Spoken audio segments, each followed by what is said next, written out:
Merci Nabino Bandeko Balandi ya émission Pesa Sango ya Congo Central elike ezali ete bozali lisusu ebele liboso ya betando ike Nabino pe ba internaute nyonso bokolandaka biso na nzela ya Pesa Sango ya Congo Central TV lelo toyebi ete tozali na kati ya mois de mars le 24 mars tango oyo to pe mokolo oyo oyo azalaki bongo président ya mboka na biso République démocratique du Congo Kondo Joseph Kasavubu asilaki kotika biso le lot est déjà 5 ans, 6 ans. C'était depuis le 24 mars 1969.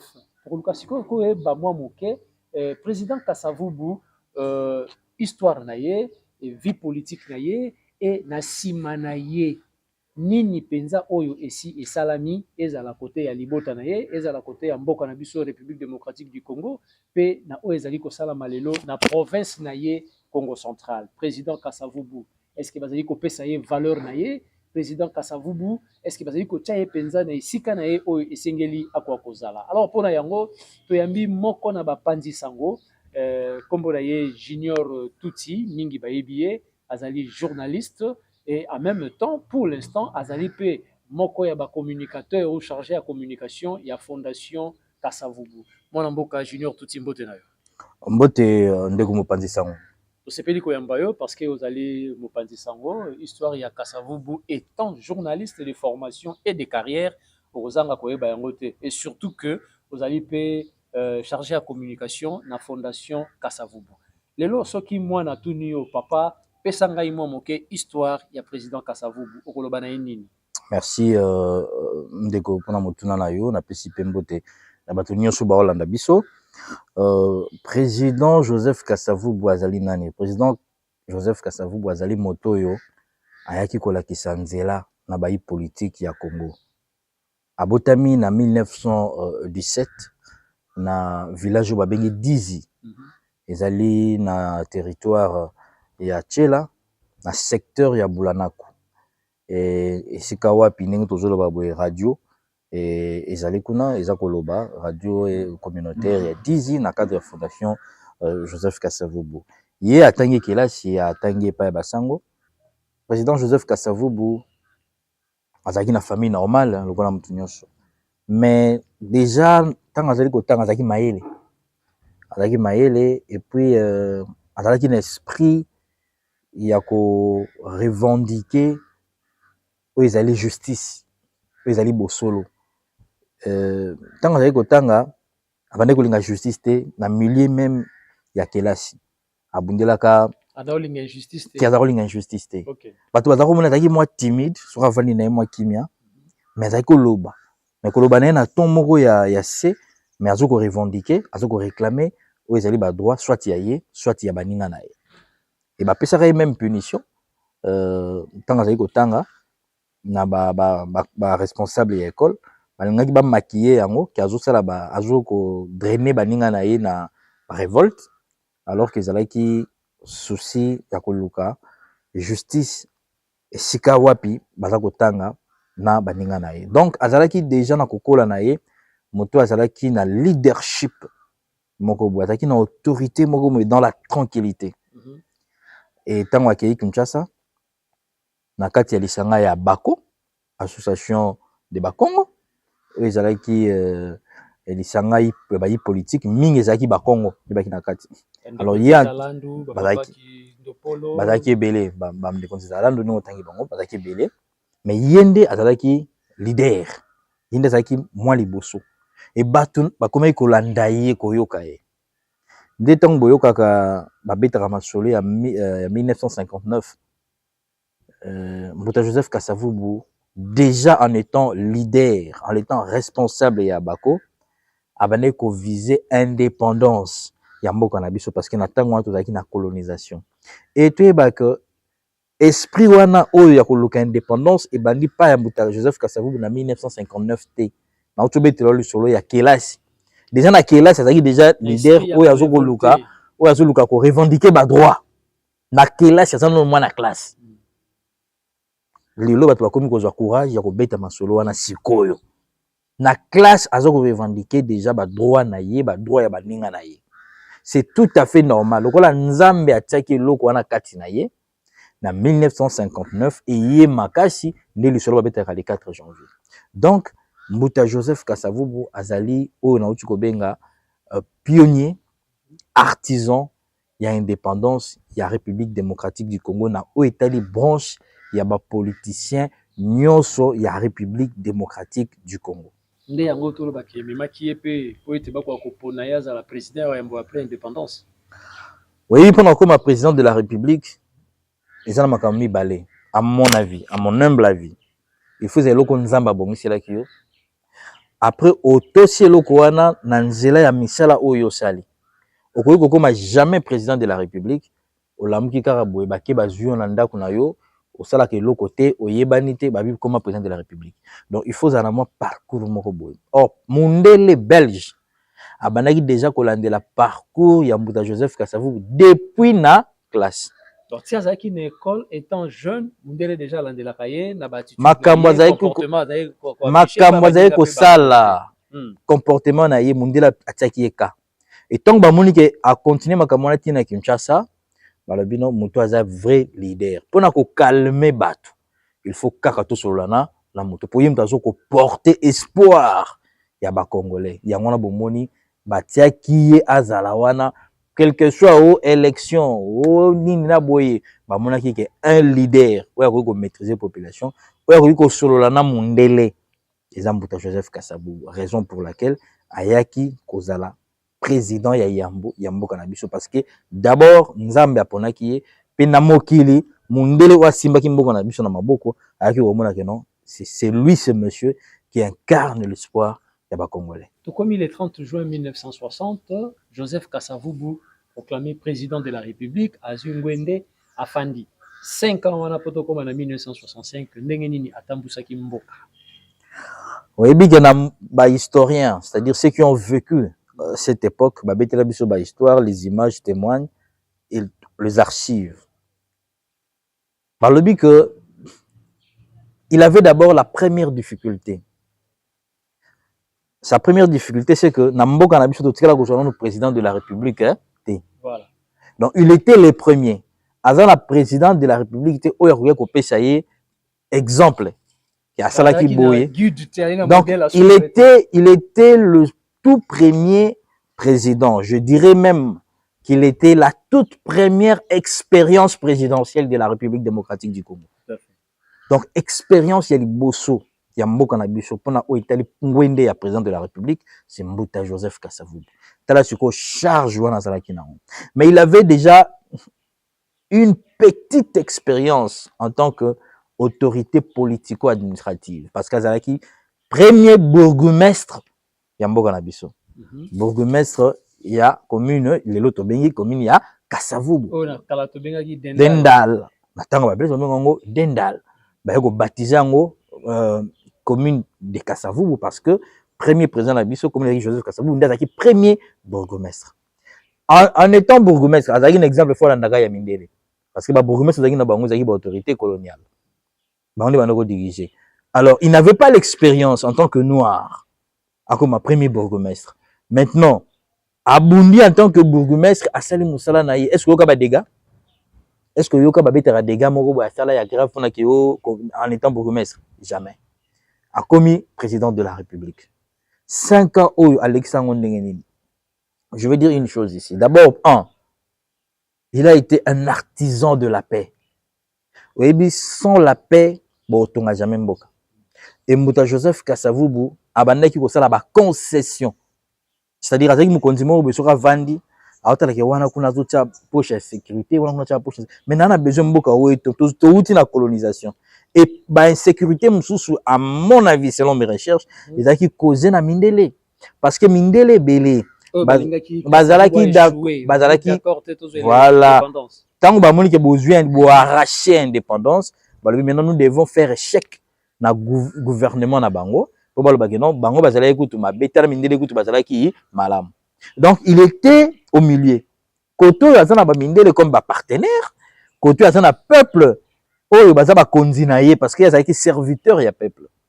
Maintenant, il fallait gérer Bango Mibale. Mundela Zaki n'a pas ça, président Kasavubu a échoué. Alors, Batiela qui est, Bakanisa qui a causé le coso ya bien. C'est-à-dire, comme président de la République, alors, envoie-moi, comme on a bien belé. Mais, à l'axi Bango Lokomoko, Abaniko qui a des missions de service, PCM Mbongo etikali, aye, azongisi na kesi ya l'État. Alors, non, Mbongo etikali, zayangate. Or, Mundela Zaki n'a besoin de mon non? Azosomba biloko. Au moins, le ba créer ba bien mal qui poani. Le poani ni na Afrika, ba président na biso africain belé bazoko taxer bango ba miyibi, ba détourneur et bazoko bimisa ba biloko na bango belé. Pourquoi? Parce que ba yebi ke biso batu mwindu liboso ya mbongo to za biso batu sans force. Donc to koyaka facilement. Et ba tiaki ba piège wana. Ba moni côté kuna ba zuyete. Ba koya ko créer sikoyo ba rébellion. Parce que ba moni ke côté yo a détournement. Zuyete, Moutabatu intègre, il faut créer la rébellion. Donc, ces 5 premières années, Ezaki Banemoko pas facile. Mais il en tant qu'homme d'État, en tant que guide, Oyazana et Loko Yanzambe, puis Azana légitimité à peuple, à travailler pour Kassilisa, quinquennat wana, 5 ans avant que Tokota n'a pas coup d'État. Donc, il a travaillé, mais il n'avait pas la tâche facile. Parce qu'il a été combattu, trahi, même par ses propres frères. Et le lot, donc, ces 5 premières années, c'était des années Oyo. Nous avons eu un leader, et ce leader a montré de quoi l'homme noir en général, ou le peuple congolais, ou le Congolais, peut réaliser en devenant chef de l'État, bourgmestre, gouverneur et autres. Ce qui totali 1917 Ndengolobi Mbula oyo président Kasavubu Abutamaki na 1960 tant azwaki ngwende naye azalaki jeune azalaki ba âge oyo biso toza nango leloyo na 5 ans après andimaki kotika pouvoir a cédé pouvoir na pete nyonso et lelo bato mingi ba Kasavubu azalaki yuma yango a cédaki pouvoir et pas il y a maréchal Mobutu. Non, Kasavubu n'a pas cédé le pouvoir. Parce qu'il s'agissait d'un coup d'État. C'est-à-dire, Arachaki, pouvoir sans volonté à peuple, le président Kasavubu, mais il avait compris la situation. Il avait compris que ce n'est pas seulement Mobutu, mais il avait compris qui est derrière Mobutu. Parce que dans le solo Moro Kaka, l'une de ses filles, Azobet Alisolo, que le président Kasavubu n'a yébité, en tout cas ça je l'ai dit avec beaucoup de réserve, président Kasavubu azako mela tenaye alati abonga pa ki musala né na radio à apprendre coup d'état à télémaki pendant quelques mois azoyo kango. Bon ça je n'alobi encore kangi parenthèse, je ne sais pas si c'était vraiment ça le fait, mais ali solo na okaki. La personne ou azwaki Mobutu pas comme ça y ne sika wa comme ki pene ya président pene ya bakonzi notamment président Kasavubu na Mobutu na Lumumba. C'était le président Joseph Kasavubu. Parce que Mobutu, c'est le roi la moine naïe. Vraiment très proche naïe, comme il proche naïe. Et Abane ko encadre Mobutu. Donc Mobutu savait bien, il connaissait bien le président Kasavubu, notre tout premier ministre. Alors, tant qu'on a arraché le pouvoir dans Makassi, il n'a pas résisté, c'est ça. Donc lui n'a pas cédé, mais il n'a pas résisté. C'est-à-dire, Aboyaki Kosala, coup de force. Aboyaki, abanako revendiquer, abanako bunda, mobulu ekota, bakufa. Il a préféré, parce que lui, c'était pas un matérialiste. Il a préféré, bon je pouvoir, hein, binope bosala. Moi, j'ai déjà fait, j'ai fait ma part. Parce que leader, un vrai leader, a un objectif, moko. Objectif, Yambuta Kasavubu Ezaki, selon moi, je le dis, d'abord, indépendance, Yamboka Oyo. Et le fait qu'il y ait déjà indépendance, on a arraché, on a battu nos collaborateurs, on a accompagné qui est. Donc, on a arraché indépendance, il a fallu qu'on trace ligne. C'est-à-dire pouvoir éthique à la EPA yaba, indo ba congolais. Et yé moko appelle ça qui exemple, des coups d'état yé. Parce que mundele moyen tia sous mundele, exact, parce que tu as la colonisation. Même ceux qui bossent les coups d'état, il faut qu'abotir un congolais. Voilà pourquoi bah utiliser qui Mobutu et Mobutu aleki comme président de la République en 1965 par coup d'État. Le loyo, 56 ans après, depuis que Kondo Joseph Kasavubu asila kotika mokili oyo. Esika azali na mokili na bawei, tango azali kotala mboka oyo ndenge ezali kotambola. Pona yo koloba ete Kasavubu azali fier na combat oyo babinaki. Na makambo mosusu fa azala fier, mais na makambo mosusu akoki kozala fierté. Neti makambo nini fe esalaka azala fier?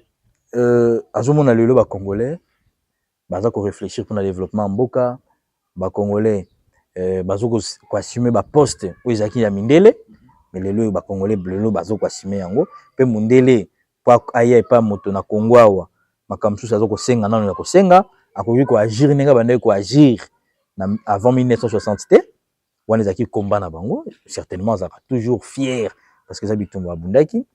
Mais kotala bisika mosusu par exemple esika congolais oli asala malamu mpona population mpona mboka, ye azo kopréféra koma mvwandu milliardaire, population esouffrir, wana akoki kozala d'accord te na bato baza koagir ndenge wana, akoki kozala mpe d'accord te na bacongolais oti lelo oza kotrahir ndeko na yo congolais mpo yo ozwa poste, mpo yo ozwa bambongo. Donc eza babizali oyo ye asubisaki yango elelo akolinga te amona yango na bacongolais. Mais ntango akotala mboka ndenge eza kokende na banzi ete azoloba komba na bundaki ezalaki en 20 te, nabundaki mpo lelo tozala na baprésident na biso moko bacongolais, tozala na bapremier ministre na biso moko bacongolais, et je pense que na angle wana akozala fier. 56 ans après mboka Congo, est-ce que eza kotia Kasavubu mpenza na esika na ye esengeli batia ye comme premier président héros national? Mboka Congo kobanda 1969 le 24 mars président Kasavubu akufi, bobsek na ye salami Mobutu a organisé bobsek na ye, bobsek ya premier président elekaki ndenge elekaki ngana otobotamaki te tomonaka na bilili bilili ya noir blanc ezalaki matanga mpe bato balelaki kotalaki président Kasavubu akufi. Mboka na biso ngana kokoloba nano etie président Kasavubu na esika nango te selonga, mais basigno ebandi nakoloba signe to signale ya liboso oyo ebetaki eza ntango président de la république son excellence Félix Antoine Tshisekedi Tshilombo atomboli ye na rang ya héros national, oyo ezalaki signale ya liboso. Batomboli ete mpo bato bakoti ba réunion balobi te, bato nde bamoni ke no moto oyo tobosani ye nde vrai acteur ya indépendance, ye nde guide ya makambo ebele, nde signal na komona liboso yango wana oyo esalemi. Oyo mosusu wana nano mpenza ye te mpo batombola susu mbuta Kasavubu bien. Le 24 mars esengeli comme journée chômé et payé en République démocratique du Congo. Parce que jusque-là, c'est une date oubliée. Ceux qui ont dans l'école, ça les micro-baladeurs, autour de la classe, le 24 mars, ils ont le Labinonini, même surtout qu'il y a une université. Ça, c'est la colonisation intellectuelle. C'est-à-dire, Mundele, malgré tout ça, indépendant. Mundele, Azaki n'a besoin toujours de bosser dans la valeur na biso. C'est un combat. Mundele a besoin de bosser dans la valeur na biso. Et ce que bosse c'est bien la valeur na biso nini à cause histoire. Pas la histoire est vraie.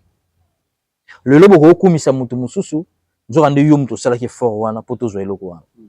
Bozwi mutoyo azaki na premier rang. Po bozala na bosomi, bozongisi esima.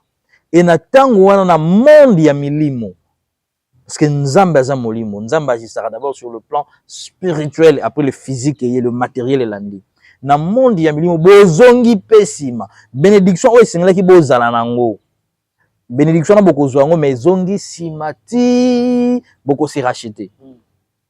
C'est-à-dire vraie histoire ya Mbuta Joseph Kasavubu esengeli betama. Je salue d'ailleurs le discours ya petite fille naye Madame Carole Kiatazabu oyo alobaki na 56e anniversaire naye que date wana esengeli koma chômé et payé. En plus, esengeli bana ba yekola histoire ya Kasavubu. Ce n'est pas normal, papa. Toza na classe ngana yo totanga ba empire romaine. Totanga ba Jeanne d'Arc. Totanga ba Égir, la fuite de Mahomet à Médine. Ngana yo Egir to mona wapi, Medina ngo to mona wapi. Mais tout premier président ya mboka na biso. Si le soko ok na ba 6e primaire, na ba 7e, ba 8e, ok même na université, au coup de ba betelo masolo ba quartier latin. Hein, ba betelo masolo ba Grèce. Ba Jeanne d'Arc. Hein? Ba makamilika o ba grec, ba salaboye, fi na ba université. Mais tout na mwana makambo ya premier président na ye moto guide ya mboka na biso sur le plan politique. Batu ba yebite. Concrètement, mais nous avons des professeurs. Je lance ici un message. Allez-y. À tous ceux qui se disent grands éminents professeurs, historiens, chers professeurs, c'est le moment de travailler pour l'histoire de notre pays. Au cause de la jamais un grand professeur, historien, kaka sokozo le bela bapaya, kaka sokozo koma sur bapaya.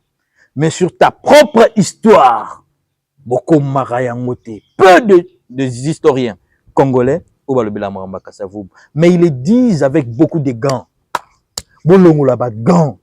Enlever ces gants et parler de la réalité. Il faut rétablir l'histoire de Mbouta Joseph Kassavoub.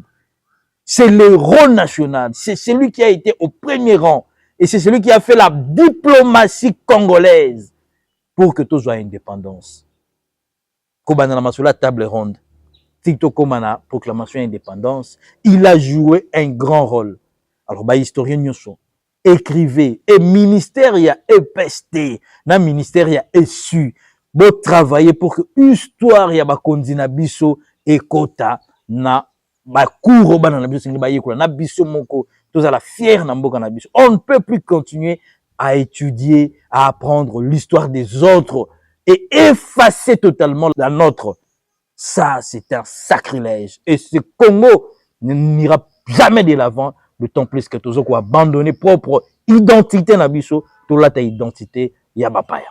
Merci mon amboka Junior Tuti yokani kanisa ba professeur pe ba Congo mani nyonso basili ko yoka bandeko balandi ezali émission na bino pesa sango to yambi Junior Tuti oyazali bongo journaliste d'abord et en plus chargé à communication dans la Fondation Kasavubu. 56 ans depuis Liwa Yankondo, président Joseph Kasavubu, Yangonde Sangisi Biso pour que tout soit kolobelaye.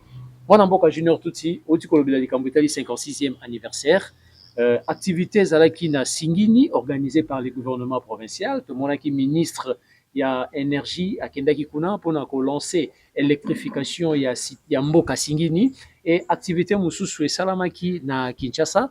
Mais curieusement, tout le monde a plus de famille à Kasavubu, parce qu'il y a Kinshasa, mais na Singini, tout le monde a ta présence, il y a des membres de famille à Kasavubu. Et Salami Bongo Ponanini, Yosa na Katia Fondation Kasavubu. Merci beaucoup. Je crois qu'ils ont même Motuna na Ndeko Don Jacques, la radio Mouinda na Tchela. Merci Ndeko Don Jacques pour Motuna na yo. Alors, pour nous répondre, vous avez que les Camerounais se bandara quelque part. Ce qui président Joseph Kassavoub a tikalara na tchela nandimite kalinga comme président de la République. Il a fallu abima à comme na Kinshasa parce que Kinshasa est capitale miroir yamboka. Il a fallu comme kuna pour faire entendre voix ya ba congolais nyonso.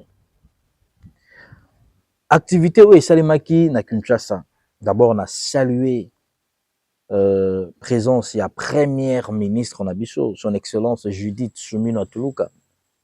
Il y a marqué qui événement, il y a 56e anniversaire, parce qu'il y a qui yemoko, il y a déjà n'est passé pas Zalaka, la messe, Mazaka première ministre était. Il y a un ministre, il y a plan, il y a un gouvernement, il y a le gouvernement Samalukonde.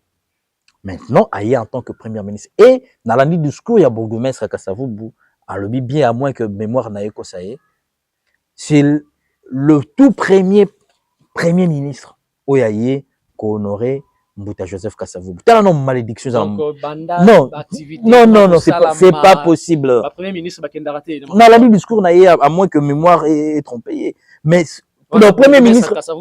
Oui. Donc, premier ministre Morotena Nakenda le 24 mars. En tout cas, premier président Nabishambo Kakufam Kwalelo, Natiata Gerbe de Fleurs, c'est gravissime. C'est un manque de respect à l'endroit il y a moto à Tikelibino. Non, mais c'est ça. Il y a un bourgmestre qui est le premier ministre à Liboso. Et moi, je salue. Et c'est bien à Fonlinzela. Et ça tombe d'ailleurs qu'elle est aussi de la province de Mbouta Joseph Kasavubu. Elle devient aujourd'hui la toute première ministre Yambo Cannabis. Ndenge Papa Nae, Azali, le tout premier président Yambo Cannabis. Quand je dis Papa Nae, parce que Azala, moi, le président Kasavubu, Azala, na Congo. Donc, Ezalaki, Eloko ya Sengo. Batuba Zwango Mukete. Batuba Zwango Mukete. Apesi ton mot très, très, très important. Aussi longtemps que tu reconnaîtras valeur Yamouta Joseph Kasavu Bouté, Makambo Belé, même les politiciens Belé, ils sont maudits. Car rapport aux autres niés président Kasavu. Car rapport aux autres complotés contre la famille à président Kasavu. Aux a maudits. Tu es maudit parce que Yamouta Joseph Kasavu Azali sacrifice politique. Pour les politiciens Belé. C'est un sacrifice. On dit que le tout premier président et n'a pas condition à côté de Bakacho. Azala victime il y a injustice. Azala victime il y a trahison. Pour que Azala président de la République. Alors yoye obaniko comploter contre le président Joseph Kasavu. Obaniko comploter contre famille à président lignée à président Joseph. Tu es maudit. Quel que soit le niveau tu es maudit. Donc ici il faut que Makambo et Maki na Kinshasa, c'est très très significatif. Premier ministre Azali Kuna, lokola esengeli batuba reconnaître munene ya président Joseph Kasavubu, notabilité Congo, na famille biologique ya président Kasavubu, ba organisera ba activité mi balé na Kinshasa. La première activité c'est la rekende ko déposer ba gerbe de fleurs ko rendre ba hommage na président Joseph Kasavubu na isika basala monument na ye. Na rond-point Kimpwanza. Pour la nini babenga ngo rond-point Kimpwanza. Kimpwanza la gisi indépendance. Pour la nini kara likamo indépendance ba Mbouta Joseph Kasavubu. Mais c'est clair, le message est clair. C'est parce que cet homme que vous voyez, il mtabunda pour l'indépendance ya Mboko. Raison pour laquelle ba tsaï na place Kimpwanza. Qu'est-ce que nous cherchons encore? Ndeko Junior Tuti. Na esika nzoto ya Mowei ezali. Na esika ba tche statut. Et pas iwapi penza famille na fondation. Bon, ko sala rapena ba activité ya makasi. Esika batie nzoto lelo. Kuna na singini. Esika batie nzoto ebi ke mozole tunga makite. Tonga batonga batie nzoto. Mais lelo mozole zawana to. Po mozole koma bongo Kinshasa nde tsalaki. Esingalaki na bato moko na Kinshasa ba travailler pour que mozole koma. Et je salue maman Marie-Rose Kasavubu, la fille aînée du président Joseph Kasavubu. Soki batu baye bakate, elle s'est battue pour que mozole wana ezala ndenge ezali lelo. Malgré combien de fissures toujours les bakonzo. Elle s'est battue et na tango wana bakonzo bazalaki wana bazalaki na elongo pour être mausolée salema. Donc pour dire que famille à président Joseph Kasavubu tellement balobakate batu ya lokuta balingaka koloba makambo ezanga mutu na makolo lokuta, ils ne disent pas la vérité. Maman Marie oyo tobengi mwana yambo, maman Marie Rose Kasavubu, hein? C'est elle, na niveau de famille, qui na premier plan pour que mausolée. Ah, c'est là qui en wapi, na Kinshasa. So kazaki na Kinshasa te, acha pression na Kinshasa te. Le nom est tous mausolée wana. Raison pour laquelle même moi na naye, wazali koko ya président Joseph Kasavubu, lelo, azali mo kitani ya mama na ye. Mama ne a pesi makasi le bi kende mpifo ezali, mwana kende. Aza kolanda pe lokolo wana. Wana bosolo bela madame Carole. Ya tazabu. Aza kolandela pe lokolo wana yango moni makambo elekaka na Kinshasa parce que ba décision eutaka na Kinshasa. Esengeli azala na Kinshasa po aloba. Ba yoka ye ba mona ke esika ba imaginez ce que premier ministre aye famille à président Kasavubu bezate. Boni bonga bo sepe. Mais lobby ce qui va organiser qui ngona singini premier ministre pas ngala ndabon na singini. Ah wana commission organisation mususu. C'est-à-dire les gens na mukoleko ki na singini mais ki na singini na ba condition. Pour le lot misale sele mana singini boyoki bato belelaki même maman Carola belelaki pona mozole akoma ki akoki kokoma lelo yo misale zo sala mana mozole batindi be équipe ke to saluer ba konjena biso maman premier ministre to saluer musala gouvernement ndenge mozole ezoko za la réhabilité avant na kota na province na le bien na Kinshasa.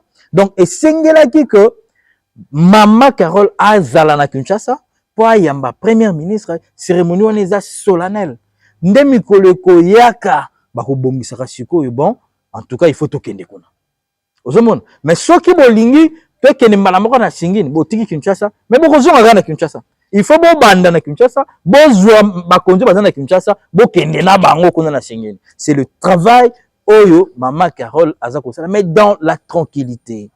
Est-ce que tout en étant humble famille ya Kondo Kasavubu bana na ye bakoko na ye na pouvoir actuel ya Congo central bazana ba relation malamu Mama Carole Ketazabu azali ministre na Congo central. Ça veut dire que pour la relation ezali malamu. Oui, vous êtes membre du gouvernement mais la relation pesa nango. Yango wana siko na profiter. Parce que la réalité il y a pouvoir na Congo. Ngala za journaliste. Très bien. Na profiter na faire taire ba rumeur, ba fausse accusation, ya bato ba soi-disant autobengi ba condimateur. Condimateur c'est nini wana? Condimateur la kisi lisanga ya bato moko boye. Ba mi bengaka ba communicateur mais baza ba communicateur te baza ba condimateur. Oui, il a dit moya sika condimateur. Made in junior touti. Oui, ba condimateur, je pèse bien les mots. Ils ont momo qu'on a emprunté pour qualifier tous ces gens-là. Et na moni bango baza na Congo central. C'est quoi leur travail? Musala na bango soka za sima ya mukonzi moko ya Congo central. Akobanda ko luka makambo lukuta pour akotisa ba konzi wana na conflit. Boyebi que na Congo central, même l'actuel gouverneur, même le président de l'Assemblée, même le ministre Bazoko Teya, même le député Bazoko Teya, cohésion provinciale. Maintenant c'est condimateur. Moussa la bango zanini. Ba fandi boy. Mama Carole awa tanga ki kombo mukonzi boyete. Mama Carole awa aloba ki loko boyete. Député on a kuna sala ki boy. Pona nini? Po ba obligatoire le ministre do sala discours fatanga komba gouverneur. Po te gouverneur c'est normal. Et sa loi gouverneur c'est normal. Ceux qui ministre provincial, azan un discours, azan un momo ko bazo sala, azan une sortie médiatique ou des activités mo quelconque, azan obligé, eza loi était atanga kaka comme gouverneur. Mais si c'est en rapport avec la province, le chef de la province c'est le gouverneur. OK. Vous êtes membre du gouvernement. Vous êtes l'équipe du gouverneur. C'est normal. Là, il y en a un problème. Mais awa ce que tant tout ba communication. Ngana koko manazo sala allusion na makambo ça n'a rien à voir avec le gouverneur. Non ça makambo ça n'a rien à voir avec le gouvernement. Na lo banga moko. Mais bino bokoluka bo bala ni sango na ministre songolo pakala, na député songolo pakala, na mukonzi ya province, na boy pona nini po bo créer conflit, les condimateurs. Donc likambo eza ya moto mosusu mais lokola moto yo yambi nga awa en tant que journaliste et chargé de communication non? Très bien, chargé de communication. Est-ce que nena vani fana bête masola ministère. Jamais n'a pas besoin de sur le ministère. Ah, ouais, étant que journaliste, mo panzi sango, des formations, des carrières, parce que n'a bio malamu. Histoire ya Kasavubu, et qu'on qui échappé au thé. Banambo kabauti kolanda, tant to biki moi histoire en va comprendre quand même moi quelque chose. Et ami balé, aux alliés chargés à communication, il y a fondation où ils allaient porter combo naïe. Joseph Kasavubu, où Tambusami na maman Carole Kiatazabu. Marcelo Nabiso, ils ont tourné autour. Il y a Joseph Kasavubu, et pourquoi pas, activité, il y a fondation. Tout ça, il y a le ministère, et si quand même, maman. Mais il y a un lobby cité. Moto a yebi, moto a communicateur. A coquille jamais que ça la allusion, na makamanga na en tant que journaliste ou en tant que chargé de communication, na ministère. Tu na ministre. Ou na condimateur.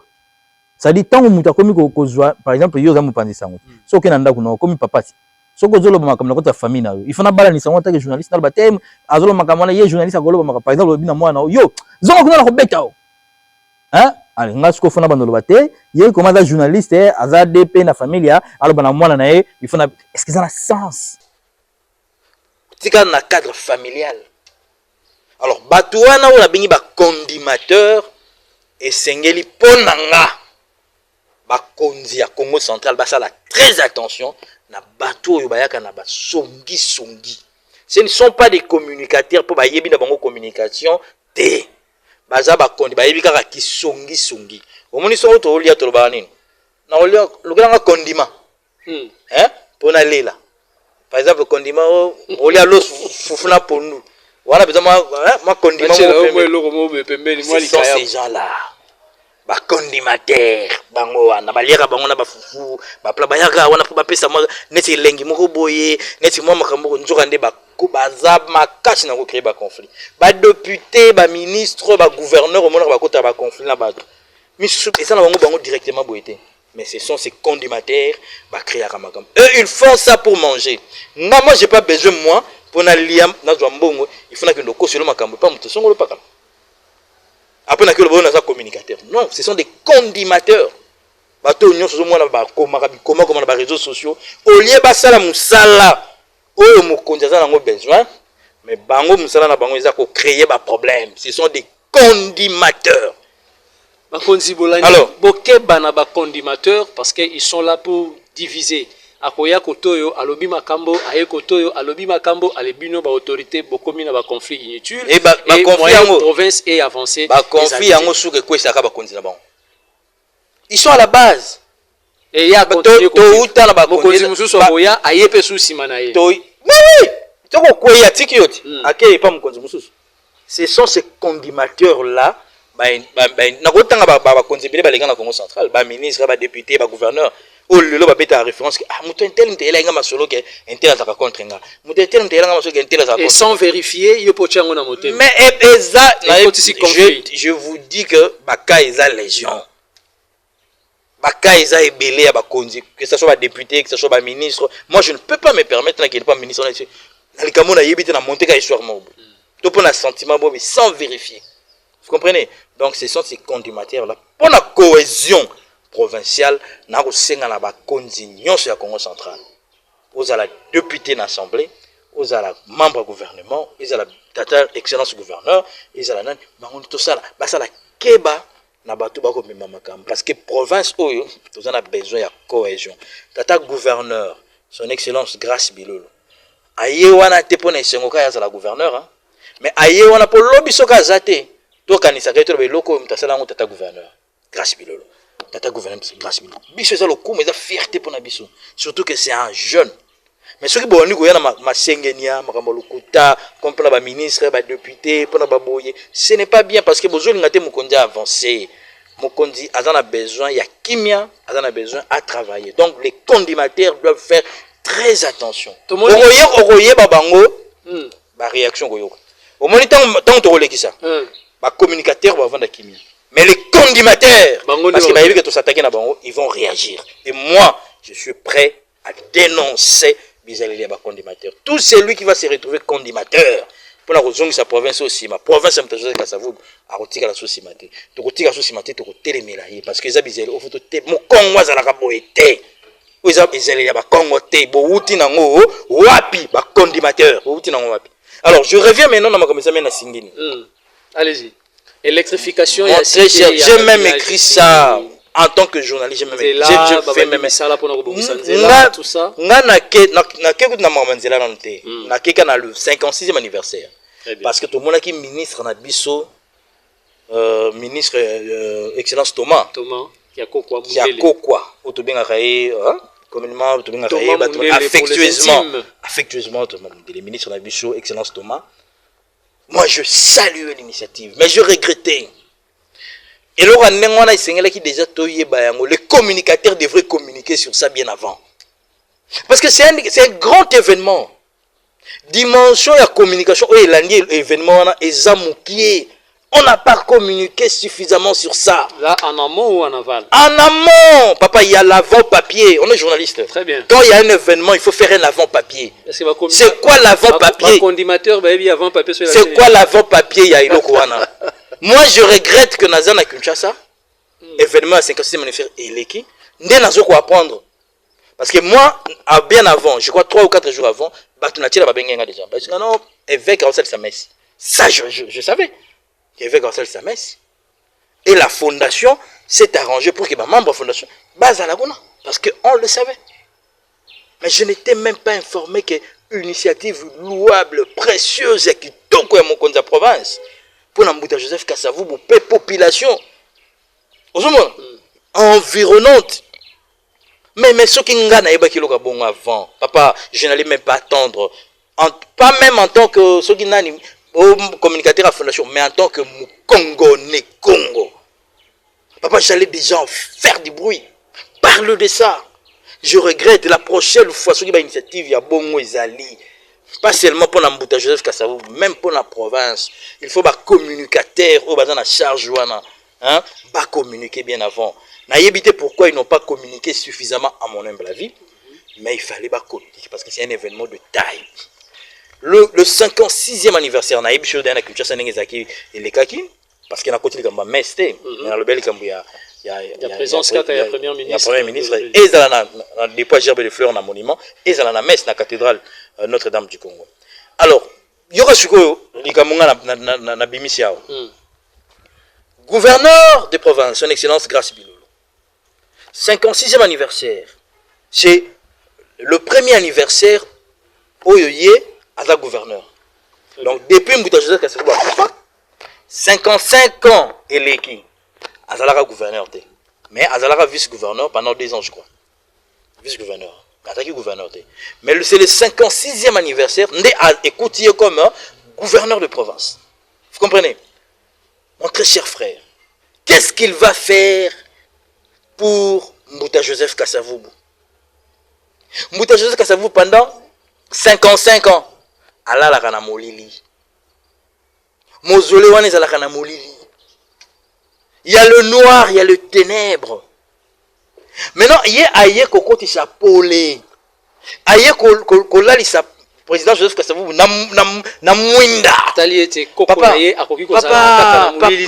Papa, mwinda eza symbole ya makambo ebele. Mwinda eza symbole ya vérité. Et sika mwinda yé vérité yé. Mwinda eza symbole ya justice. Tout éclairé, tout le monde injustice bosoto, toute sa justice. Mwinda ils ont la signification il y a problème de développement. Et le projet on n'a pas communiqué suffisamment sur ça. Je regrette mais il y a gravité. On peut toujours même dans la fondation Kassavou information comment qui pense une information malheureusement. Une information papa. On ne veut pas l'information. Mais c'est une très belle initiative. Oyo, Natangi, et pas journaliste, c'est le président, il y a UNPC qui m'a envoyé son article. Président UNPC Congo Central? Bien sûr. Ah, Dieudonné Mwaka Dimbi. Le président Mwaka, c'est lui, je cite son nom, il m'a envoyé sur WhatsApp. Natangi article naïe. Et là, on parle de travaux de 5 mois. Ils ont une entreprise pendant 5 mois pour que courant et Kota na Bamboka wana pas seulement na Singini mais na je crois 5 villages selon l'article. Et moi je me suis dit la signification il y a eloko wana eza comme ma développement eza kotia lumière et cette lumière là batoyo bataka na sens ya ko développer makambo il faut pas comprendre que c'est déjà un signal fort. Et quelle était l'attitude de la famille Kassavou ndenge bosakina bango na Kinshasa tango ba yokaki likambo wana ke kuna na Singini ba lancer ba travaux ya électrification ya cité ya mboka wana Singini to ya pesa mausolée zali famille je crois ba sepeli parce que je n'ai pas discuté de ça dans n'importe quelle information comme il y a moi retard on n'a pas discuté vraiment de ça et ce que yebana na batuka ya il y a moi circuit yo bataki na travailler sur ça mais la famille na yoka li solo wana te. Et surtout que la famille de Kinshasa, c'est peut-être une famille où ils sont na Singini. Et moi j'ai appelé, quand on a un article, j'ai appelé na Singini. Ah, même ça, les gens qui boivent. Tant que tu as une photo, il y a un membre de la fondation, il a expliqué à ma caméra tout ça. Et j'ai vu Maman Carole être très contente. Ah, c'est vraiment une très très bonne chose. Mais peut-être en tant que membre du gouvernement provincial, peut-être à Yebaki ou pas, je ne sais pas. Parce qu'à Zaki na Mobembo, à Zaki Libanda Mboka, je crois le 21 le 22 2 jours avant l'activité donc je sais pas trop ce qu'Ataki informé ou pas mais on a constaté que comme yo parce que yo peut surtout qui constaté en gros constaté sur les réseaux sociaux c'était un très bel événement c'était un événement significatif à mon avis et je crois que le jour où il y a inauguration peut-être que le jour où il y a relancé courant Et je crois que ça sera encore beaucoup plus magnifique. Et ça, je félicite le gouverneur de province pour cette initiative. Je félicite l'excellence ministre provincial de l'énergie pour cette initiative. Pour qu'il y ait le bosso, allez-y de l'avant. Il ne faut pas suivre les condimmateurs. Tout le monde ne veut pas accepter l'actuel gouverneur. Ça, je l'ai dit. Mais misala naye, eko bundelaye, misala naye, eko lobelaye. Bisogno surtout ça, dans le Congo central, on a pour ce développement au Congo central. Toute action qui va dans le sens, il y a développer province, il faut remettre en haut. Et parce qu'on parle de Kasavubu, et c'est là il y a eu lieu, le lancement, le jour de la commémoration du 56e anniversaire de sa mort, on ne peut que dire bravo, merci, Mouta, Joseph Kasavubu, ils ont la bananaye, bakoko naye, o lilo, bazako bundelaye, na bakana makanishi na ba initiative. Donc le reste wana, ouais, salamina fonini, ouais, salamina boy, et tali bisote, bisote zana posa non, mais ça là, et ça les ma gouverneur a inauguré, toi tu es représentant d'enge yemoka kobongisa, Congo central et Kende, Liboso. Pas question, il y a pas division, il y a pas makambo lukuta, ça on dit non. Tokomo kene na suka ya émission na biso mwana mboka junior tuti tomoni likambo na courant yango wana ba travaux ba lancé déjà et nini lisusu oyo fondation là maintenant je parle étant que en qualité de communicateur il y a fondation Kasavubu nini lisusu oyo boki ko senga na tata gouverneur pour que akoka ko sala na contrée wana ya singini to pepo na kondo Kasavubu. Bon c'est pas moi qui dirige directement la fondation. Moi je dirige la fondation pour loba. N'a engagé directement la fondation dans le tata gouverneur fois ça. Mais je crois que la correspondance est là. La fondation a Kokoma, Atali, pour la Sengelo Gomogo. Mais déjà pour l'élo, en tout cas, tu saluer l'initiative. La fondation président Kasavubu et saluer l'initiative. Et Betty Maboko et encourager Bakondi pour les Cambouana. Et pour la Makambo Moussousou, je crois que tu as eu porte, tu as eu toqué pour tout jouer Mokondi et tu as toqué la porte parce que pour ça, ils allaient topé sa maboko na Bakondi pour que basala pour l'intérêt à biso nyonso. Donc pour na lelo to bakaka bravo et pour ça bosenga ezali makambo bosenga ezali mais je pense que c'est pas le moment et c'est pas le lieu indiqué pour bosenga na biso et tout mon konza ya province ko ya biso côté on a problème atam kezate mais aussi confrère na yo tuninga confrère na yo Don Jacques nini famille ezako sala pona le 24 mars et comment journée reconnue officiellement. Et c'est là qui motuna penangina tunayo République démocratique du Congo. Est-ce que nini bakoki ko sala pour que ba reconnaître vraiment Kasavubu et que Kasavubu atika la pena ba anale ya ba congolais tango nyonso. Ndenge lelo tozali komona Musée Laurent Désiré Kabila a sima na sima ya Mobutu mais mokolo ya kufaki chômé payé. Moto azaki premier ministre à l'époque ya Kasavubu. Tatangi bongo kombo Patrice Emery Lumumba. Mokolo ya kufa na chômé payé. Mais oyo azaki premier président. Mokolo ya kufa na elekaka inaperçu. Obaki basala messe na ndenge na Congo central mwana mboka grâce kwa maswangi bilolo asalisi misala ya kitoko kuna na ngambo ya Singini. Mais ba place ebele soko poser question wana ba yebi yango te. Nini penze sengeli ko sala ma RDC fois sala penzani. Topé gouvernement congolais. Bon, ngana roloba que ils ndenge maman Carole, ndenge bourgmestre Kasavubu, ndenge ba notable coordonnateur et notabilité Congo alobaki. Puis ba lobarango déjà ba bané banda je crois depuis proclamation élévation ya Mbouda Joseph Kasavubu comme héros national, ba discours les a continuer. Mais il faut que bazorango na facilité. Mon konzi mboka son excellence Félix Antoine Tshisekedi Tshilombo a honoré Mbouda Joseph Kasavubu. Akenda même tina mausolée à honorer. Maintenant ils ont bateau ba jouer ba partition na bango. Ba député na biso nationaux. Il y a Congo central. Mais ça ba makambu fo ba boloba lobela. Ba député provinciaux na niveau province. Bango bazana makambu ko sala ba initiative ya province. Par exemple ceux qui ba kondi ya province, ba sali Bous Kasavubu. Ozomona eza ko bakisa kaka lokumu na butozo ka eza ba action oyo ko salema pona ko lamusa Kinshasa. Donc même au niveau de la province, ministère au gouverneur a tout lancé. Nanzela ya ministre na énergie. Mais ils ont signalé, ils ont ko lamusa Kinshasa.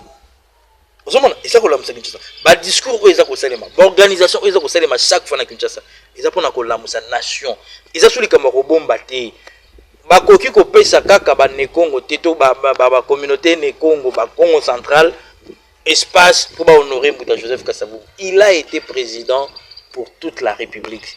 Il a été l'artisan et l'indépendance. Il y a Mboka Nabiso Mobimba. Vous comprenez?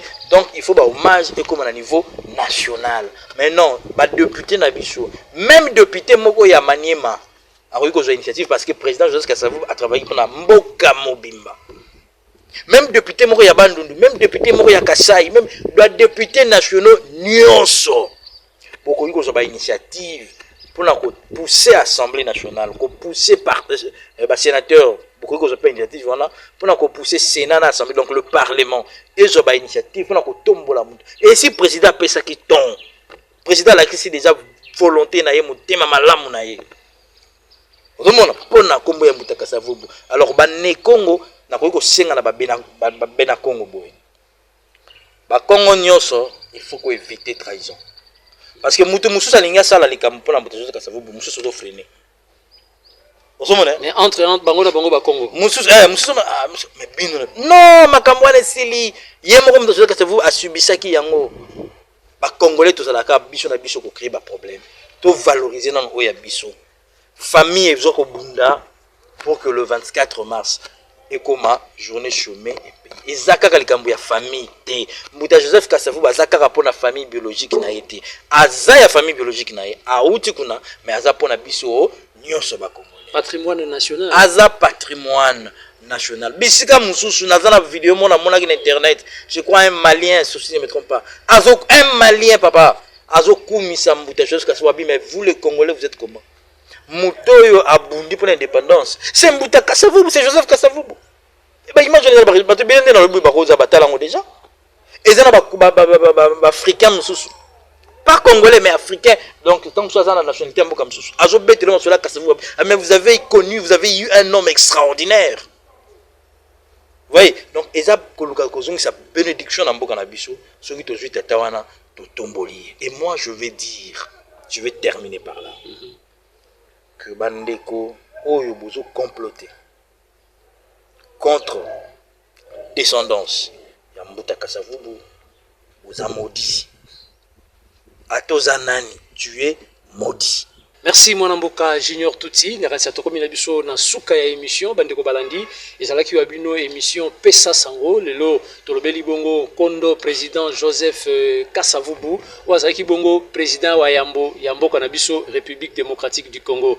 Ba députés nationaux bino nde boza kuna ko siéger na kati ya Assemblée nationale na elongo na ba sénateurs les élus du Congo central bozwa likambo na maboko bo luka bo tombo la kombo ya président Joseph Kasavubu bo proposer ba loi ko sala été date na ya le 24 mars et comme bongo journée chômée payée et ko sala malamu pona République mobimba même moi na waza na kata Sankuru akoluka koyeba lelo férié ya makambo nini papa na ya koyebisa yeke ezali date oyo président ya mboka na biso asilaki kokufa et ekozala esengo ekozala occasion ekozala moyen ya kotombola lisusu kombo ya Joseph Kasavubu et toyebi balobaka na biso que les morts ne sont pas morts.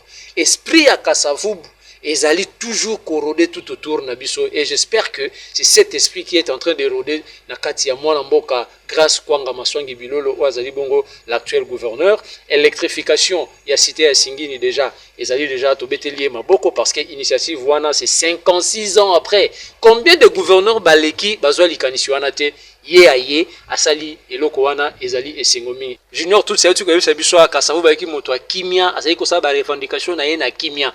Donc eloko wana yango to constater ezali ko incarner bana na ye pe na bakoko na ye que nous saluons et nous félicitons madame aussi madame Carole Kiatanzabu Itambo excellence mbote sikozali et continuer ko incarner esprit ya koko na yo. Junior tokomi na biso suka 30 secondes peut-être dernier mot pour l'émission lelo. Merci beaucoup na bandeko nyonso balandi biso merci na yo pe ningo pe singa occasion koloba province ya Congo central ils en a besoin kimia ils en a besoin de cohésion provinciale parce que mboka na biso mobimba ils en a besoin de cohésion nationale mboka na biso ils en a besoin de paix et na moment où to ko loba boy et sengeli tozala tous derrière président de la République, son excellence Félix Antoine Tshisekedi Tshilombo, parce que yépé azana bitumba mususu oyo mutakasa fuka mutana. Alors sengeli to pesa maboko et sengeli to landa nzela oyo mutakasa vuba trasaki pona mboka et sengeli tozala bato ya kimia to longola pembeni na biso bato bazana basongi songi ba politique ba communicateur à lokuta ya basongi songi to bengi bango ba condimateur mais ba politicien ya lokuta ya songi songi to bengi bango ba iscariote bangonde baza bato ba trahir bande kona bango tozana besoin ya ba iscariote te pembeni ya gouverneur de province comme pembeni ya président assemblée pembeni ya ba continuer so ba kotambisa le Congo central tozana besoin na bango ata mokete pour le développement ya mboka o pe na pesi lo kumu na maman première ministre pour na oya salaki pour na 56e anniversaire ya Mbuta Joseph Kasavubu Tolembate identité na biso to bundela. Merci Ndeko Junior Tutsi na ndengo ndima ki kozala invité na biso na numéro ya émission ya lelo. Merci na Chadel Banfumu wazala ki bongo na sima ya caméra pe na réalisation ya émission oyo. Pona bino ba ebolandi yango to pesi bino lisusu. Merci mingi to kota na bino na numéro na biso ya sika ya Pesa Sango. Au revoir.